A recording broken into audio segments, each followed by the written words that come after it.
무슨 일인지는 잘 모르겠는데 기도를 좀 더 많이 하라고 표시가 있는데 사실 어저께 설교를 다 이렇게 준비를 해서 프린터를 하려고 했는데 프린터가 안 돼가지고 전사님한테 연락을 해서 하라고 했는데 전사님이 내도 고장났다는 거예요.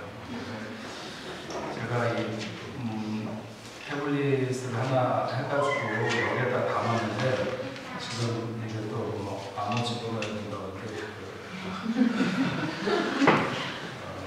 네, 조금 아까 기도해달라고 해서 또 이것도 안 될지도 모른다고 생각해서 이 핸드폰에다가 또 저장을 해가지고 핸드폰을 보면서 말씀을 하겠습니다. 왜 이런 것들이 생겨가지고 이렇게 사람을 힘들게 하는지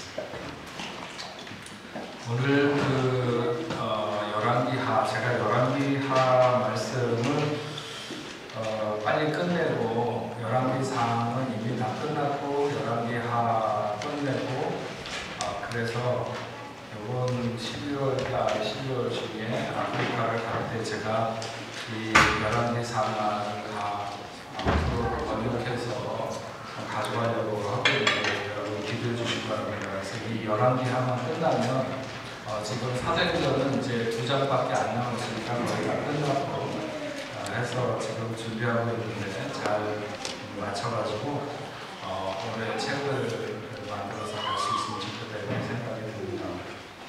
오늘 말씀에서 우리는 유다의 10대 왕과 11대 왕이었던 아사랴와 요담 왕에 대해서 생각을 하면서 주님께서 우리에게 주시는 생명의 교훈을 받고자 하는 것입니다. 아마샤의 아들이었던 아샤야, 다른 이름으로 우시아라고 하는 왕인데 그는 유다를 52년간 다스렸고 그의 아들 요담은 16년간 유다를 다스렸습니다. 이스라엘에서는 지난번에 말씀드렸던 여로보암 2세, 굉장히 이스라엘의 국토를 가장 넓게 번영하게 했던 여로보암 2세가 나라를 다스린 지 27년째 될 때에 아사랴가 유다의 왕이 되었습니다. 본문 열왕기하 15장에는 처음과 마지막 부분에서 이 유다의 왕이었던 아사랴와 그의 아들 요담에 대한 기록, 그래서 1절에서부터 7절까지는 아사랴에 대해서, 그 다음에 32절부터 38절까지는 그 요담에 대해서 기록하고 있고, 그 중간에는 유다가 아니라 이스라엘 왕들에 대해서 스가랴와 살룸, 무나헬, 부가히야, 베가 등 5명에 대한 이스라엘 왕에 대한 기록이 15장 중간에 나타나 있습니다. 유다는 10대와 11대 왕에 대한 기록이고 이스라엘로 보게 되면 14대부터 17대까지를 이렇게 병행해서 15장에 기록하고 있는 것입니다. 아버지와 아들이었던 아사랴와 요담에 대해서 성경은 하나님 보시기에 정직했다, 이렇게 기록을 합니다. 그러나 이 두 사람에게는 부족한 점이 있었고 산당을 제거하지 않아서 백성들이 그곳에서 제사하고 분향하게 했고, 아사랴는 제단에서 잘못 분향하다가 하나님의 진노를 받아서 나병이 발병하게 되어서 다시는 성전에 들어가지 못하고 병리되어서 살았다라고 하는 것을 오늘 기록하고 있는데, 5절 말씀에 여호와께서 왕을 치셨으므로 그가 죽는 날까지 나병 환자가 되어 별궁에 거하고 왕자 요담이 왕궁을 다스리며 그 땅의 백성을 치리하였더라, 이렇게 기록하고 있습니다. 왜 아사랴를 하나님이 치셨고 어떻게 나병이 걸리게 되었는가에 대한 이유를 역대하 26장 19절에 보면 이렇게 기록하고 있습니다. 우시아가, 아사랴를 말하는 겁니다. 우시아가 손으로 향로를 잡고 분향하려 하다가 화를 내니 그가 제사장에게 화를 낼 때에 여호와의 전 안 향단 곁 제사장들 앞에서 그의 이마에 나병이 생긴지라, 이렇게 기록하고 있습니다. 아사랴의 나병은 단지 백성들로 하여금 산당에서 제사하는 것을 폐지하도록 하지 않고 그냥 두어서 그렇게 되는 것이 아니라 자기 자신이 하나님의 성전에서 직접 분향하려고 하다가 일어난 일입니다. 여러분, 통합 이스라엘의 그 초대 왕이었던 사울이 하나님 앞에 버림받게 되는 결정적인 계기가 바로 그것이었죠. 전쟁을 하러 나가야 하는데 제사를 주관해야 되는 하나님의 사람이 빨리 오지 않는 것이었습니다. 그래서 자기가 제사를 주관하게 되죠. 그는 제사의 근본 목적이 뭔지를 알지 못해서 그 제사를 통해서 하나님이 인생에게 무엇을 원하는가 하는 것에 대해서 알지 못한 거죠. 아말렉과의 싸움에서 승전했을 때 하나님은 모든 것을 다 진멸하라고 했습니다. 그러나 아말렉의 왕 아각과 양과 소의 좋은 것을 남겼고 그 이유가 제사하기 위한 것이다. 그렇게 말했습니다. 사무엘이 왕에게 말했습니다. 여호와께서 번제와 다른 제사를 그 목소리 청종하는 것을 좋아하심과 같이 좋아하시겠나이까. 순종이 제사보다 낫고 듣는 것이 수양의 기름보다 나으니라. 아사랴의 실패는 사울 왕의 패망과 그 원인이 똑같습니다. 아사랴는 제사장들 앞에서 이마에 나병이 발해서 살이 녹아내렸습니다. 아마 왕이 분향하려고 향로를 잡으니까 제사장들이 말렸겠죠. 그것은 왕이라 할지라도 그렇게 하시면 안 됩니다.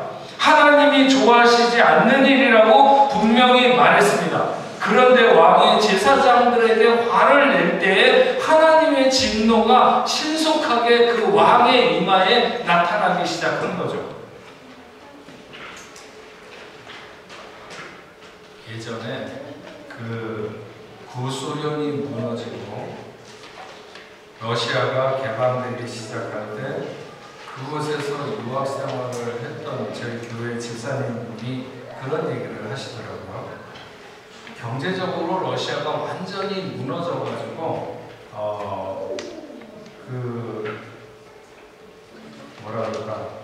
교수들, 의사들 이런 사람들의 월급이 단 몇십 달러 정도밖에 안 되는 그럴 때 한국에서 그 러시아가 개방되면서 많은 선교사님들과 목사님들이 들어가서 거기에다 신학교를 세우고 교회를 세우고 그랬을 때 많은 분들이 이렇게 나왔어요. 그 중에는 이제 옛날 연해주 쪽으로 강제 이주당한 그런 고교인들이나 뭐 이런 분들도 많이 오게 되고 또 러시아 사람들도 오고 그랬는데 그래서 교회 사람들이 많이 이렇게 모이게 되는데 보면 교회에 한국을 대표하는 대사도 나오고 그 다음에 무슨 큰 기업들 있잖아요. 우리나라의 대기업의 법인장들 이런 모든 사람들도 다 나오고 그러는데 이런 사람들이 나와가지고 그 목사님한테 목사님이 말하는 대로 목사님이 뭐 이렇게 했으면 좋겠다 저렇게 했으면 좋겠다 그러는데 목사님 앞에 모든 그 성도들이 대사든지 뭐 법인장이든지 다 굉장히 깍듯하더라는 거예요. 그래서 그 당시에 거기에 나왔던 고려인들이나 그 교수들도 많고 뭐 공부를 굉장히 많이 하는 분들이 많은데 이 사람들이 목사가 제일 높구나 이렇게 생각을 한 거예요.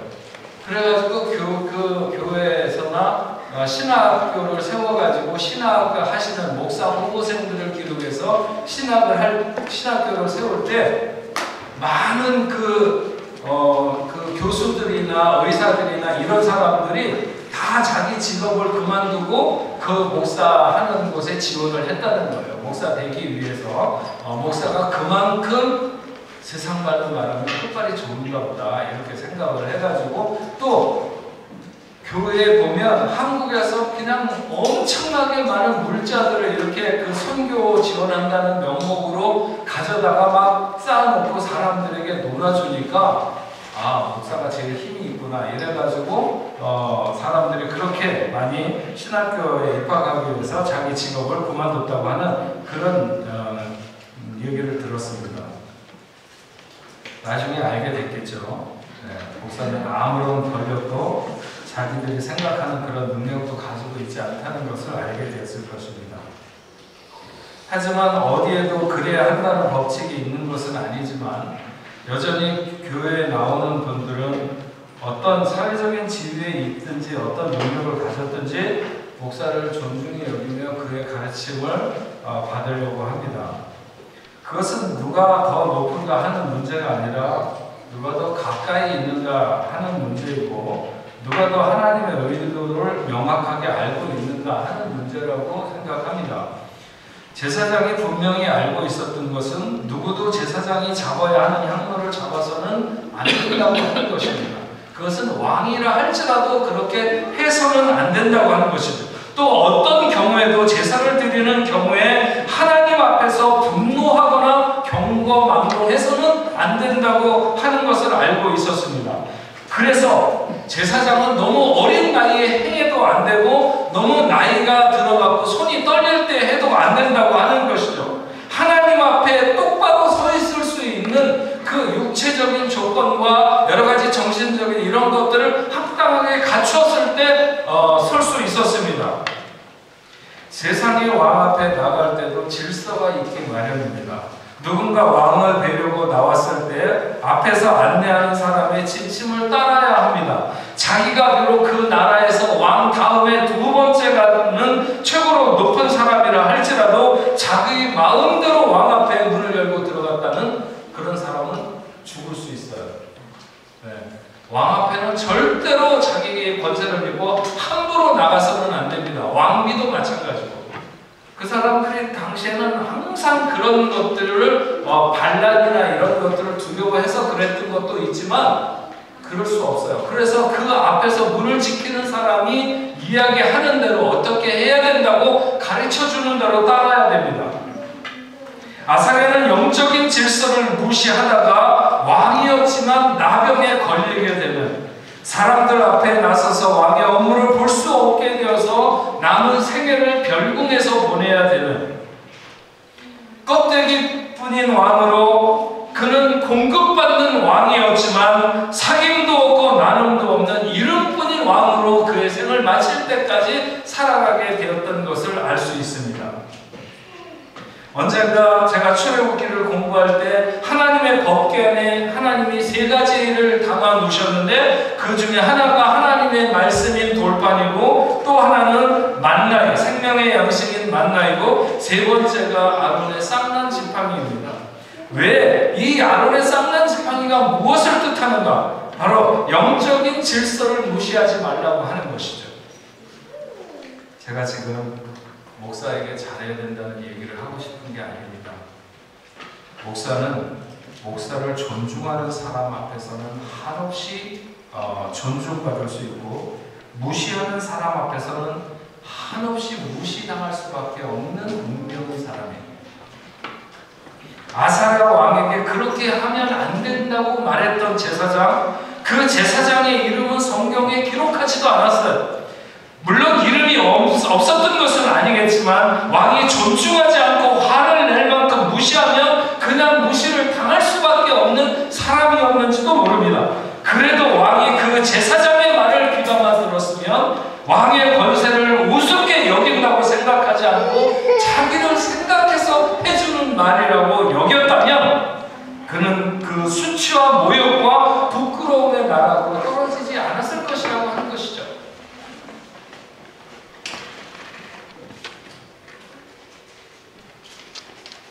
이런 일들이 왜 일어날까?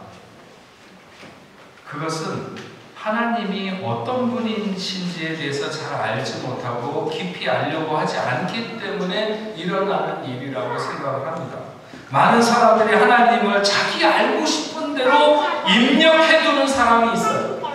저는 이런 사람들이 가장 어리석은 사람들이다. 하나님을 믿는 사람들 가운데 가장 어리석은 사람이 바로 하나님이 어떤 분인지 자기가 알고 싶은 대로. 그래서 하나님을 믿는데 자기 방식대로 믿는 거예요. 하나님이 원하시는 하나님을 입력하고 하나님이 요구하시는 하나님의 뜻을 따르는 것이 하나님의 뜻대로 행하는 것입니다. 다른 모든 것은 자기 하고 싶은 대로 한다 할지라도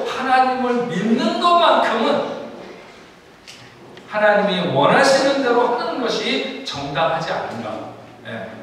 세상에 길이 하나만 있는 거 아니니까 이렇게 돌아가고 저렇게 돌아가고 뭘 조금 느려도 되고 하지만 하나님을 믿는 것만큼은 하나님이 원하시는 대로 해야 마땅하지 않겠느냐 하는 것입니다.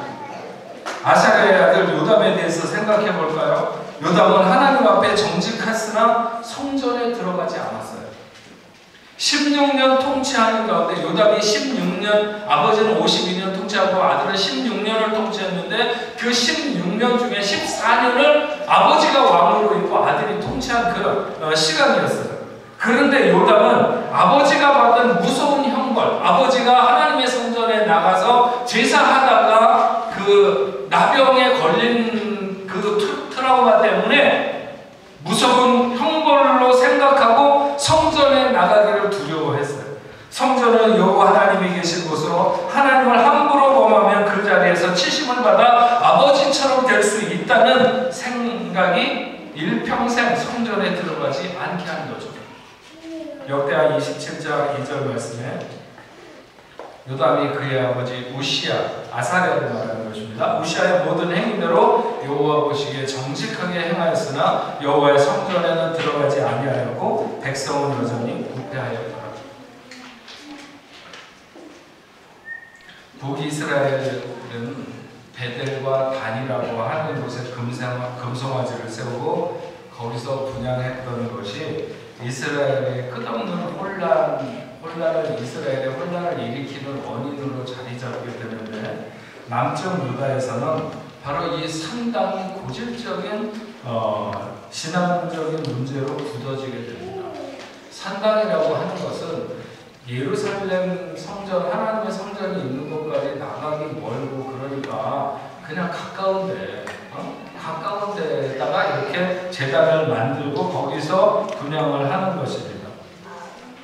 지난번에도 한번 말씀드렸지만 이것은 다분히 인생에 하나님을 섬긴다고 하면서 자신의 편리대로 하나님을 섬기는 것이죠.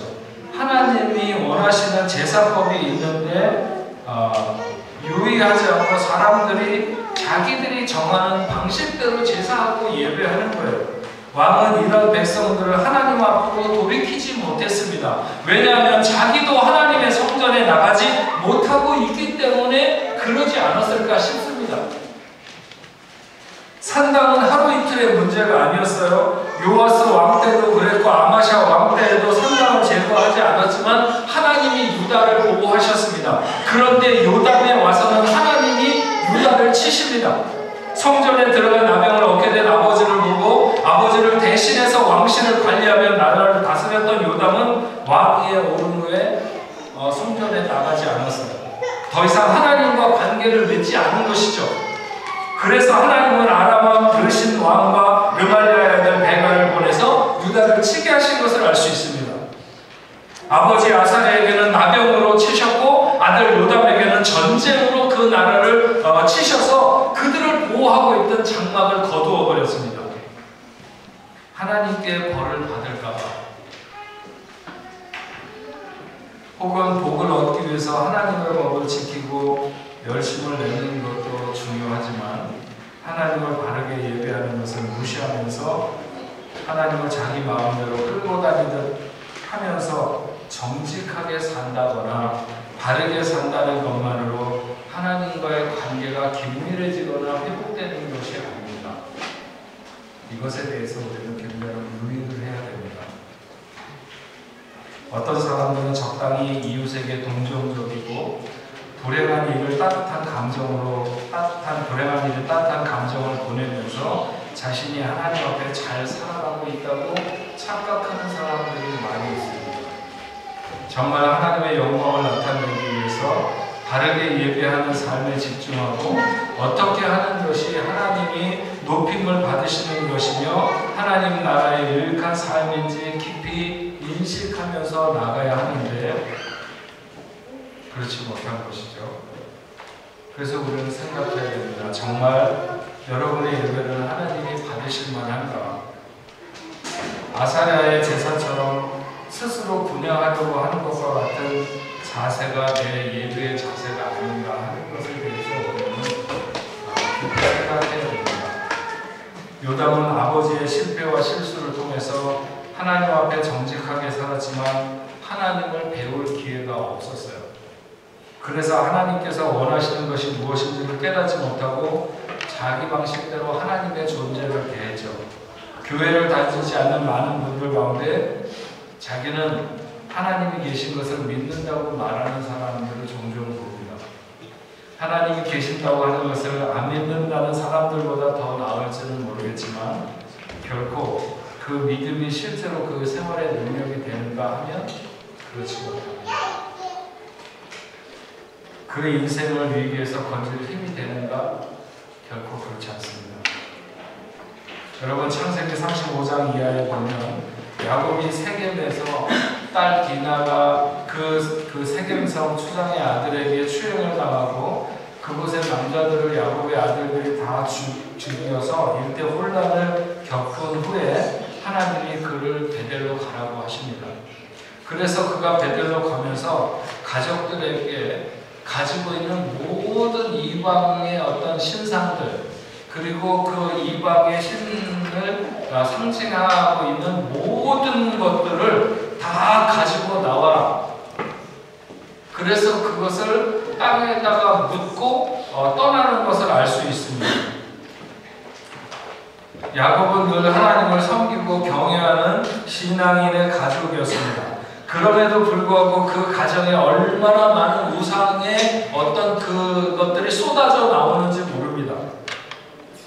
우리에게도 예배도 있고 헌신도 있고 봉사도 있지만 그러나 버리지 않는 죄들과 포기하지 못하고 감추어둔 우상들이 우리에게 얼마나 많은지 모릅니다. 참된 예배는 참된 회개가 공부될 때 하나님이 받으시는 것입니다. 나에게 바른 예배에 대한 마음을 가지고 있는지 많은 사람들이 자기 기준을 가지고 교회를 섬기고 자기 기준을 가지고 하나님을 섬깁니다. 저와 여러분들이 땅에 묻고 가야 되는 것이 무엇인지 묻지 않으면 안 되는 것들이 무엇일까 우리는 오늘 생각해야 됩니다. 아사야 다시 말하면 우시아와 요담은 하나님 보시기에 정직했다고 하는데 그 정직이라고 하는 것이 무엇을 의미하는가? 정직했다. 하나님 보시기에 정직했는데 앞에서 말한 것처럼 좀 더 바르게 사는 것이나 아니면 정직하게 사는 것 그것만을 말하는 것인가? 그런 자기의 의의를 자기의 신앙보다 훨씬 더 앞세우며 살아가는 사람들이 있죠. 입으로 예수 믿는다고 하는 것이 중요하냐? 조금이라도 세상 생활 쪽에서 정직한 것이 중요하지. 물론 그 논리에 모순이 있는 것은 아닙니다. 그러나 그런 자세나 태도가 자칫 잘못하면 우리가 은혜로 사는 것을 망각하게 할 수 있습니다. 여러분, 우리가 각자 생각해야 되는 것 중에 하나가요. 나는 아직 넘어지지 않았을 뿐이지 언제든 넘어질 수 있는 존재라는 사실을 잊어서는 안 됩니다. 그래서 손줄로 생각한 자는 넘어질까 조심하라고 말씀하셨습니다. 인생은 모두 자신이 믿을 수 없는 존재라고 하는 사실을 깨닫는 제대로 인식하는 순간부터 우리는 하나님에 대한 바른 믿음을 가질 수 있습니다. 내 자신이 얼마나 믿을 수 없는 존재인가 하는 것을 바로 깨닫는 인식하는 순간부터 우리는 하나님에 대한 진정한 믿음을 바로 갖게 된다고 하는 것입니다. 하나님 보시기에 정직하다는 것. 그들의 결과를 통해서 알 수 있는 것은 그들이 하나님의 존재 자체를 부인하는 왕들이 아니었다고 하는 그런 말인 것 같습니다. 네. 그들이 하나님 앞에 정직했다고 하는 것은 하나님이라고 하는 존재 자체를 부정하는 왕들이 아니었다. 그런 정도의 의미를 볼 수 있어요. 아사야나 요담이나 하나님의 존재 자체를 믿는 것에는 분명하지만 그러나 어떤 하나님을 믿는가, 어떻게 믿는가 하는 것에 문제가 있었던 것이죠. 아예 하나님을 부정하고 믿지 않으려고 했던 왕들이 수없이 많았습니다. 그러나 아사야와 요담은 하나님이 계심을 믿었어요. 그러나 하나님이 원하시는 방식으로 아사야는 하나님 앞에 서지 않았고 예배의 자리에 서지 않았고 요담은 하나님을 무서워하면서 아예 하나님 앞에 나가지 않았습니다. 아사야와 요담은 우리에게 매우 중요한 의식에 젖어 있는 것이 모든 것을 막아주는 것이 아닙니다. 더욱이 그런 의식만으로 신앙이 능력이 되는 것은 더더욱 아닙니다. 하나님을 믿는다고 하는 것은 끊임없는 하나님의 요구를 수용하면서 성장해야 되고 계속해서 하나님을 힘써 알아가야 합니다. 하나님을 알기를 멈춘 사람은 하나님을 섬기기를 멈추는 것이나 마찬가지입니다. 하나님을 바르게 아는 곳에서 하나님을 바로 섬길 수 있는 길이 보이기 때문입니다.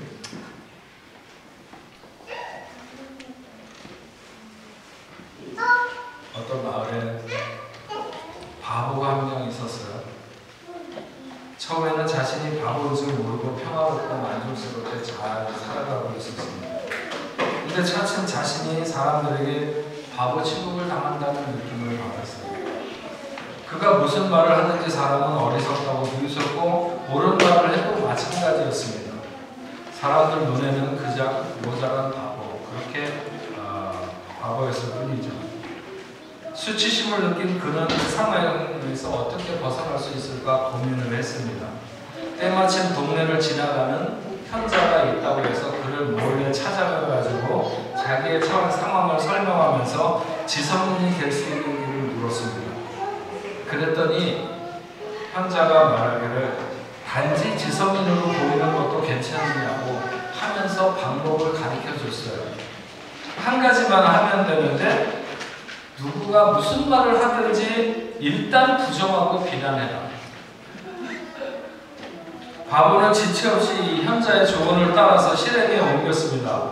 다음날 길 가다 만난 친구가 어떤 작가를 칭송하자 탄식하며 말했습니다. 맙소사, 그 작가가 비현실적인 사람이야. 그 사실을 모르다니.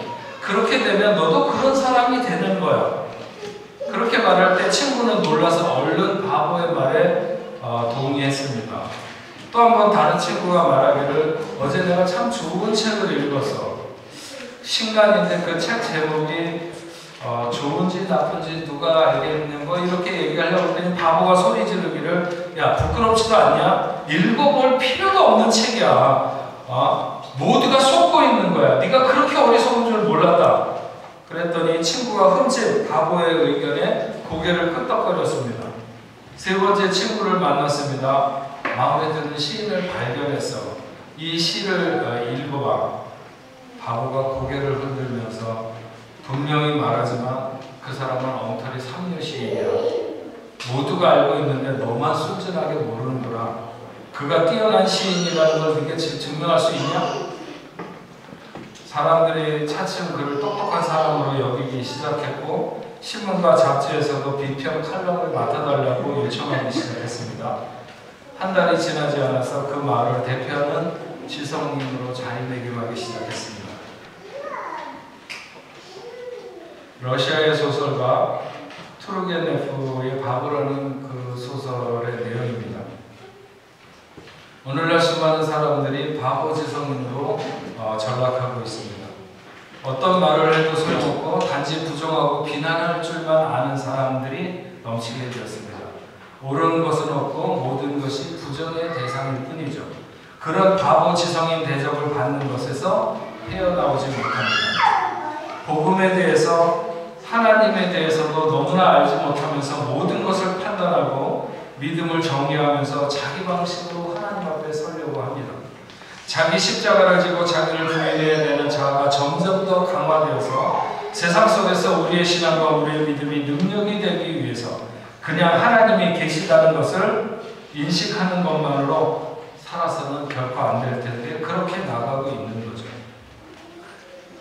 오늘 본문 말씀 35절 뒷부분에 보면 그런 말씀이 있습니다. 요담이 여호와의 성전의 윗문을 건축하니라. 여호와의 성전에 나가지 않으면서 하나님의 성전의 윗문을 건축했다. 하나님이 계신 것도 믿고 적당한 때 헌물을 드리기도 하는데 그 자신이 하나님 앞에 나가지는 않습니다. 그리고 유다가 그렇게 산당에서 제사할 때에도 지켜졌던 그 나라가 요담이 다스리는 유다를 하나님이 치셨다 이렇게 기록하고 있는 것입니다. 프랑스에도요 1년에 교회 한 번이나 나갈까 말까 하면서 헌금하는 사람들이 꽤 있습니다. 자기가 그 교회의 멤버라고. 그게 다 그런 자세예요. 네. 지성인이 된 바보들, 바보인 지성인들. 그게 자기가 믿음의 생활, 하나님 앞에서 올바른 사람이라고 생각하고 살아가는 사람들이, 노하우가 많이 쌓인 사람들이 이 프랑스에 있는 그런 사람들입니다.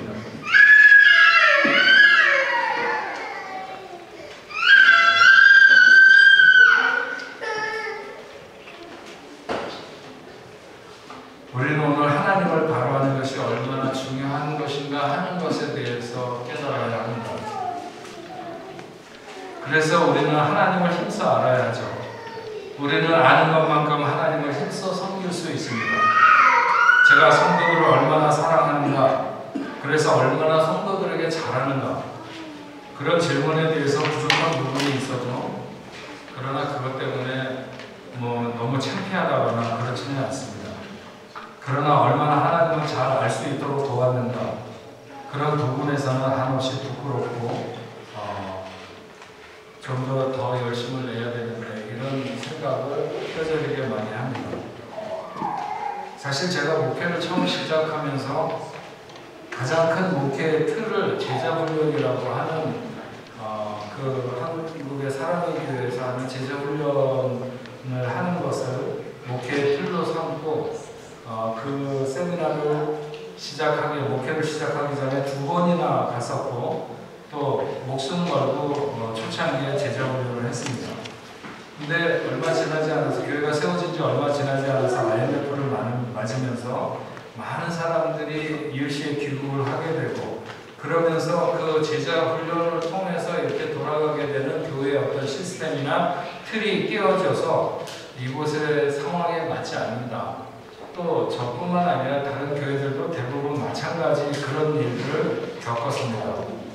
그러면서 저 개인적으로 가정에서 만난 여러 가지 어려움을 겪으면서 말씀을 공부하는 위주의 사역에 많이 흐트러지고 이런 것들이 많이 내려놓게 됐습니다.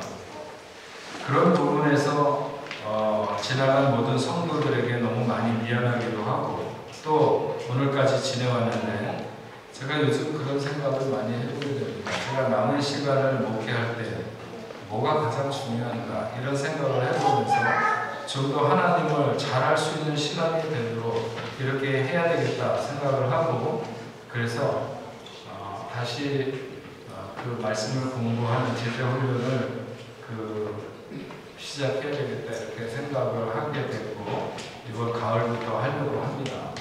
그 사이에 이런 문제에 대한 이런 여러 가지 어렵고 복잡한 제가 왜 제자훈련이 이 파리에서 어려운가 하는 것에 대한 그 힘든 이유에 대한 새로운 솔루션을 잘 찾아서 연구를 하고, 그래서 이번 가을부터 제자훈련을 다시 하나님 말씀 공부하는 시간을 조금 더 가지려고 합니다. 제자훈련으로 제자가 되느냐? 제자훈련으로 제자가 된다 이렇게 말할 수 없습니다. 그렇게 생각하는 것은 아닙니다. 그러나 분명히 하나님의 뜻을 좀 더 우리가 깊이 깨닫고 그래서 건강하게 교회를 섬기고 세우며 애를 쓰는 것이 저의 사명이고, 이 시대를 살아가는 우리 모든 성도들의 그 삶의 자세가 생각을 합니다. 여러분들도 바보지성인으로 전락해서 하나님을 모르면서도 일단 부정하면서 자기가 세운 방식대로 하나님께 나아가던 아사랴와 요담, 하나님 앞에 나아가지 않던 요담. 사실 오늘 이 시대에 무슨 가나안 교인이라고 그러나요? 그런 그 수많은 사람들은요, 다 이 아사랴와 요담과 같은 유형에서 발견할 수 있는 이런 신앙의 유형이라고 생각을 합니다. 내가 믿는 하나님이 나를 인정하시고 나를 통해서 영광 받으시고, 또 우리에게 늘 힘과 능력을 공급하시고 우리로 인하여 기쁨을 삼으시는 그런 여러분들의 신앙이 되기를 주의 이름으로 축원합니다. 기도하겠습니다.